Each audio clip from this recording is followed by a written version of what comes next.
Sedicom, ikigo ca Diyoseze nkuru ya Bujumbura co kumenyesha amakuru. Ese Kristo yomenyekana?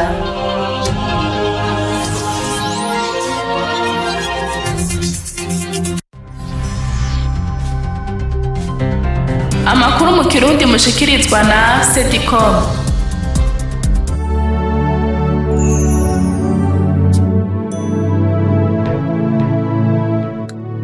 Ndabaramutse mwese bakunzi ba Diyoseze nkuru ya Bujumbura, sangwa ikaze muri ano makuru yaranze indwi yo kuva ku igenekerezo rya 13 gushika ku igenekerezo rya 19 mukayakurikirana kuri wezi 3 akaburungu Archdiocese de Bujumbura kaburungu BI mu ruhande rwa web radio. Ngizi ngingo ziyagize mu gisata cyo kwemera, turababwira indwi yahariwe gusabira ubumwe bw'abemera kuva ku igenekerezo rya 18 gushika ku igenekerezo rya 25 abakuru b'amadini bahurikiye mu rwego mpuzamashengero barakoraniye mu ruganda rwo guhanahana ivyiyumviro. Amatora mu nama mpanuzo jambo muri paruwase Mukiza Mweranda yo mu Nyakabiga. Amakuru tubafitiye saya gusa, idoni mu kanya Otrate Kase niwagira yabashikirize.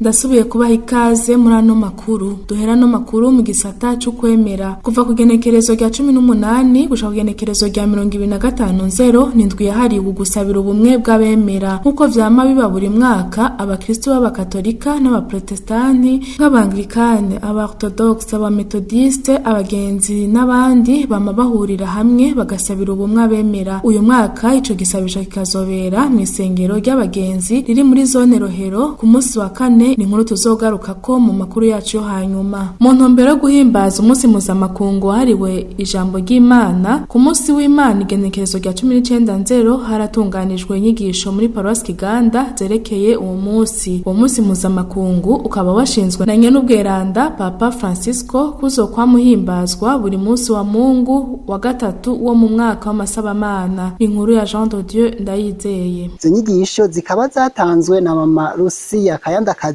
hamwe n'umurayike Colombe Berize Irakoze baze bava i Bujumbura. Muri izo nyigisho umubikira yarabwiye abari aho ko Bibiliya ari ijambo nyungira bushuti nabo bose barisoma. Iyo nyigisho yashimikiye ku ikete Papa yanditse rijanye n'uwo munsi mukuru wahariwe ijambo ry'Imana. Iyo nyigisho ikaba yashimikiye ku nkuru zikurikira: Imana ituyagira iciye ku ijambo ryayo, akanyamuneza ko gusomera hamwe ivyanditswe vyerana dufashijwe n'abungere muri Eklezia, Yezu umwigisha kansisa w'inyandiko nyeranda, uruhara rwa mutima mweranda mu ijambo ry'Imana, iciza cyo gusomera inyandiko nyeranda hamwe, Bikira Mariya umuvyeyi adufasha kwakira ijambo ry'Imana. Yaravuze ko uwo munsi mukuru uhariwe ibintu bitatu bikurikira: ihimbazwa, kuzirikana hamwe no gusamiriza ijambo ry'Imana. Mugeme Colombe yarasiguriye abaraho ubutumwa bwa mukamenyekana, aho abakristo bamushimiye bongera bamutumirira gutanguza ubwo butumwa muri iyo paruwase. Patiri mukuru wa paruwase Kiganda Petero Karavenda Iragije yarashimiye abo bashitsi aca agira ko atanga indinganizo y'ukuntu uwo munsi mukuru uzohimbazwa. Tubibitse ko uyo munsi mukuru uzohimbazwa ku ncuro ya mbere kuri uyu w'Imana igenekerezo rya 26 kwezi kwa mbere, ukazokwama uhimbazwa ku munsi w'Imana wa gatatu wo mu mwaka. Tubamenyeshe kandi ko izo nyigisho zari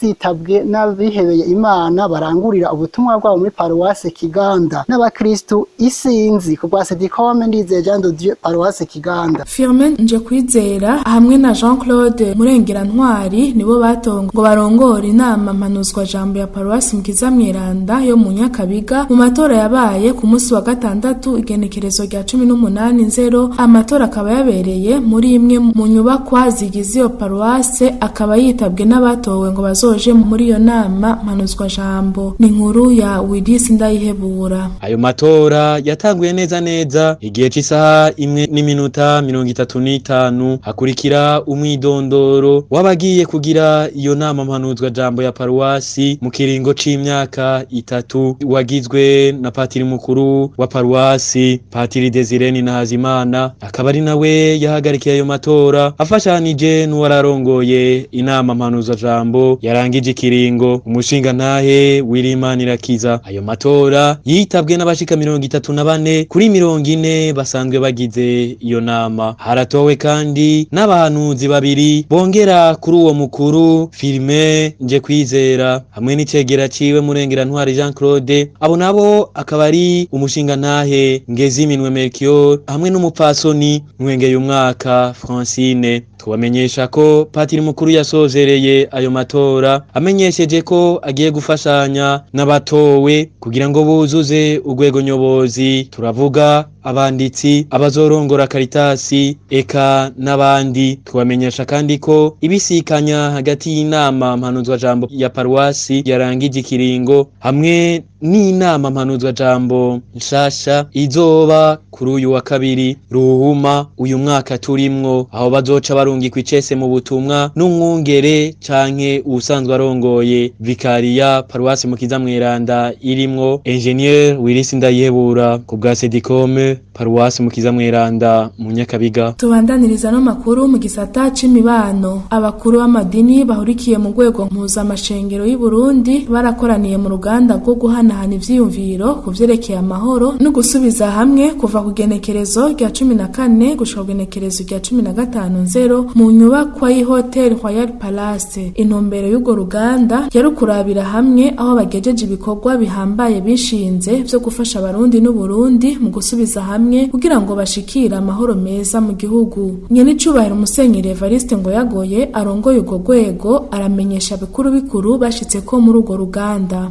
Bwa mbere no gufasha mu vy'amatora, ico twoshobora gufasha cyane cyane twavuze nuko tuzobandanya dufasha abari mu mashengero yacu mu ekleziya yacu kugira ngo bategere neza akamaro k'amatora, kandi dusabe nuko abariko barayategura bafise imigambwe yuko bokorana mu mahoro bubahana atanduru, kuko iyo abantu bariko baratora no kugira ngo batonde iterambere ry'igihugu kandi bashimikiye kuca abanyagihugu bifuza yarondera amajambere y'ukuri. Akare minisitiri w'intwaro yo hagati mu gihugu yari yasabye abaserukira amadini kugira ngo boba ivyabona igihe abanyamigambwe bariko barasinya ingene imigenzo yabo izoba imeze muri aya mezi. Ico rero twaciyemeje turi hamwe, hanyuma kandi turavuga yuko komisiyo verite reconciliation nayo nyene twifuza kuyishigikira mu gikorwa ciza iriko irakora, kuko iryo jambo ryo kurekuriranira, jambo ryo gusubiza hamwe, ijambo ry'amahoro turazi neza yuko Imana yabiduhayemwo ubutumwa bukomeye, twifuza kugifasha. Ico gituma rero tuzobonana n'abari muri ya komisiyo verite reconciliation kugira ngo tuvugane neza ivyo twokorera hamwe. Tukiri mu gisata c'imibano nyene mu ntumbero gufasha mu gutsimbataza ikibano ciza mu mazone agize igisagara ca Bujumbura, urwaruka rwo muri zone Kinama ruherekejwe n'abajeje intwaro rwaragendeye urwaruka rwo muri zone Musaga ku munsi wa gatandatu igenekerezo rya 18/0. Urwaruka rwaronkejwe inyigisho zo kubaka ikibano ciza hamwe no gukiza ibikomere vyo ku mutima zisanzwe zitunganywa n'igisata c'ubutungane n'amahoro muri diocese nkuru ya Bujumbura biciye mu mugambi Tukire Tubane. Renovane Yosenga. Urwaruka rwo muri zone Kinama rwagiye ruherekejwe n'abajejwe intwaro bakaba bakiranwe ugwezo ku kibuga c'umupira w'amaguru ca zone Musaga kiri muri quartier Kinanira. Intumbero y'urugendo nko twashikirijwe n'umushinga ntahe Jean Claude Ndizeye arongoye umugambi Tukire Tubane mu gisagara c'ubutungane n'amahoro niyo gutsembataza ubumwe ndetse no kugaragaza kubaka ikibano ciza hagati y'izo zone zibiri. Mu ijambo ryiwe Patiri Alexis Karegwa asanzwe ari cegera c'umunyamabanga w'igisagara c'ubutungane n'amahoro muri diocese nkuru ya Bujumbura yarahaye ikaze urwaruka rongera ashimira cane urwaruka rwo mu Kinama kuntu bigoye bakemera bagafata urugendo bashikana muri zone Musaga. Yaboneye gushimira urwaruka kandi rwa zone Musaga kwikazi gishika beretse urundi rwaruka rwa zone Kinama. Ico gikorwa cari catewe iteka n'umuhanuzi wa musitanteri wa komine Muha hamwe n'urongoye zone Musaga. Mu ijambo ryiwe umushinga ntahe Rumenyetso Antoine asanzwe arongoye zone Musaga yatanze impanuro kuri urwo rwaruka aho yarusavye kubandanya ruja hamwe mu gusangira ibikorwa ndetse n'inkino zitandukanye kugira rurwaniriza hamwe urwanko hamwe n'amacakubiri yava hose. Yaboneye kubasaba kandi gukomeza ubucuti hagati yabo biciye mu nkino, gutyo ikibano kizoheza kibe ciza kurusha. Kubwa Antoine, muri kahise urwaruka rwarabaye igikoresho c'abanyapolitike bituma haba inzigo n'amacakubiri hagati y'urwaruka. Ku ruhande rw'urwo rwaruka rwo ku Musaga rwarahimbawe cane mu kwakira urundi rwaruka ruvuye mu Kinama. Kubwa Jacqueline Ingabire asanzwe aba ku Musaga, yamenyesheje ko inyigisho baronkejwe n'umugambi Dukire Tubane zatumye urwaruka rutandukanye rushobora kumva ko rushobora kubana mu butandukane bwarwo. Ubwo rugendo rwahaye akaryo urwaruka ruvuye mu Kinama kwicara hamwe n'urundi rwaruka rwo muri zone Musaga. Ivyo twabiganiwe na Fiston Rugavye yari muri urwo rwaruka asanzwe aba muri zone Kinama. Kubwiye urwo rwaruka ruje ruva mu Kinama baronse akaryo gushika ku Musaga kuko abatari bake muri urwo rwaruka wari ubwa mbere bashika ku Musaga. Twamenyeshe ko muri urwo rugendo urwaruka rwarahavuye ronka akaryo gukina umupira wabahuje, aho imigwi ibiri yahavuye ikina. Umugwi w'urwaruka wa zone Musaga wahuye n'umugwi w'urwaruka wa zone Kinama. Uwo mupira w'amaguru warangiye ku ntsinzi y'ibitsindo 3 by'umugwi w'urwaruka wa zone Musaga ku bitsindo 2 by'umugwi w'urwaruka wa zone Kinama. Inyuma y'umupira bakaba barangije mu kanyamuneza basangira ivyo bari bateguriwe by'uwo munsi. Renova Niyonsenga, CDJP, Bujumbura.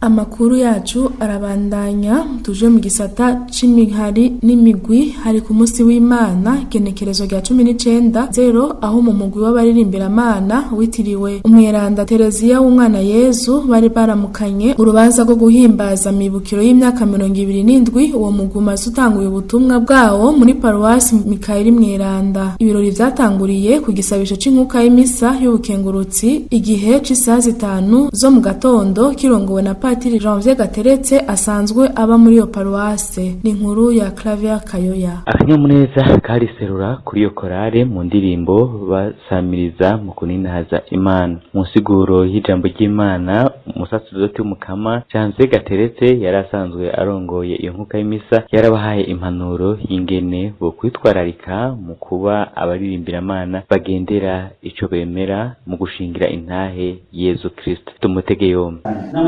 Ko umuco w'iyi abashaka ko cyane ko yuko yanyu kameza nziza kandi akaro kanyu mutanga ukaba kajana n'imvugo n'ingiro kandi ukaba umuco mu bintu byose uba murimo. Muje kuririmba biteze kuboneka n'ubwo byanditse, muje kuririmba mutaje muhira ukumva yuko musubira inyuma kumva ko umuco w'abantu, kuko nta kuntu umuririmbyi kuririmba amakaza kuba ikintu abandi ko muri imbere no mwisenge biteze kumva yuko muzona n'ubwamisi yose muteze ko umuco w'abandi ibirenzo yanyu bitangana n'ibindi twokeko bwije kandi mu bizo bitoyi mutuma muhimbaza abantu bikorana bituma bagiranye bati turafise ibonesha tuboneshereza twafise indongozi turafise akarorero. Nyuma y'igisabisho c'inkuka y'imisa, akanyamuneza karabandanije kuko baje bahurira mu nzu y'amanama ya paruwasi ya Mikaeli Mweranda barasangira amasaka, intambo, imvyino zirasamirana biginana. Mu bagiye barashikiriza amajambo barigina ivyo vyiza vy'isabukuru y'imyaka 27 iyo korale imaze ibonye izuba. Twumvirize usanzwe aserukira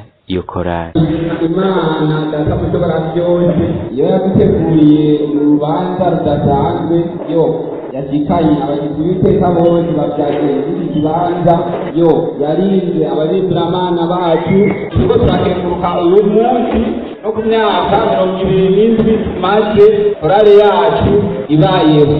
Nyuma zaho abatumire baragiye barahanahana amajambo bigina ivyo vyiza. Eka n'umusaserdoti mukama asanzwe ajejwe ubutumwa bw'imihari n'imigwi nawe nyene yarafashe ijambo akenguruka ku vyiza abona abaririmbira-mana bariko barigina mu kanyamuneza kamwe bibukiro y'imyaka 27 iyo korale imaze ibonye izuba. Ku muhezagiro watanzwe n'umusaserdoti mukama mu kanyamuneza ntangere. Claver Kayoya, paruwasi Mikari Mweranda ku bwa Sedicom. Uko umwaka utashe abagize umugwi w'abaririmbira Chorale Charismatique wo muri paruwasi Cathedrale Regina Mundi bama bahurira hamwe bakigina isabukuru y'amavuka y'uwo mugwi. Ni muri iyo ntumbero rero ku munsi wa gatanu genekerezo rya 17/0 wabaye umunsi udasanzwe ku bagize uwo mugwi, ukaba waranzwe n'akanyamuneza ko guhimbaza iyo sabukuru y'imyaka 17 uwo mugwi umaze urangurira ubutumwa muri iyo paruwase. Thierry Nkengurutse. Ihimbazwa ry'uwo munsi mukuru ryatangujwe n'inkuka ya misa yo gukengurukira Imana. Imisi kayatanguye igihe cy'isaha 11 n'igice z'umuhingamo muri paruwase Cathedrale Regina Mundi. Nyuma y'inkuka ya misa ibirori byabandanije mu nzu y'amakoraniro ya paruwase Cathedrale Regina Mundi, aho bahuriye bose mu kwigina isabukuru y'imyaka 17 mu mvyo n'indirimbo zihagize Imana hamwe no gusabikanya ivyo byatekanijwe byose kuri uyo munsi. Mu ijambo nyamukuru ryashikijwe n'umupfasoni Laura Ntareme asanzwe arongoye uyo mugwi, yarashikije icese icivugo cy'umwaka naco ikabari ushenga Yezu misakabano geranda. Hambavu y'ubutumwa bwo kurimbira Imana basanzwe bafise, yarabahamagariye abo basangiye ubutumwa gusenga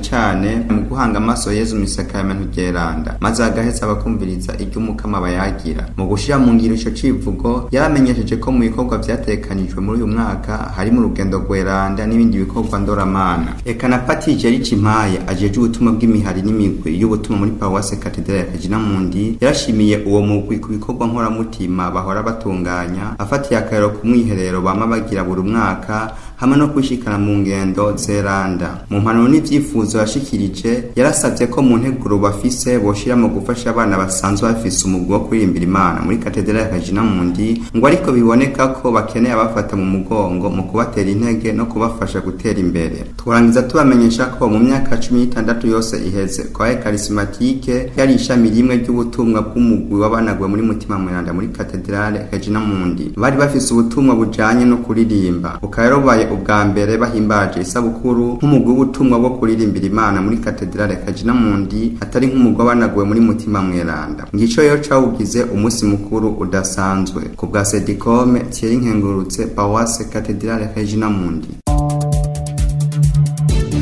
Amakuru twabateguriye akaba arangiriye ngaha. Nkashimira mwebwe mwese mwafasha akanya ko kuyakurikirana, nkashimira n'abafashije kuyatororokanya. Odrade Kaze niwe ariko arabashikiriza, nkaba ndabipfurije kuroranirwa mu byanyu byose.